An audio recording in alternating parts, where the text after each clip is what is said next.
یو خاوند دی او دغه ښځه مړه شوه او د هغې ښځې مهر دی د هغه د پلار د کور نه او د جهیز میلاو شوی دی یا څه خپلې پیسې دي دلته یو لوی ظلم دا کیږي چې ټول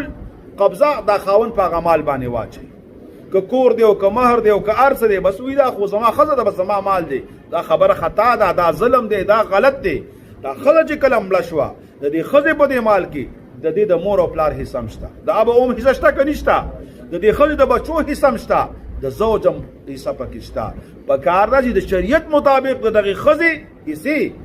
معلوم شي او هر چاته خپل حق ور ورسولی شي خاوند څه کوي په هر څه باندې قبضه واچي دا لوی ظلم دی د شریعت نه ناخبري ده چې کله یوه ښځه مړه شوه خاوند دې پاتې دی ټیک دی د خاوند پکې نصف دی که اولاد نه وي د دغې ښځې او که اولاد و نو بیا ربع دی د پلار دپاره خپله حصه ده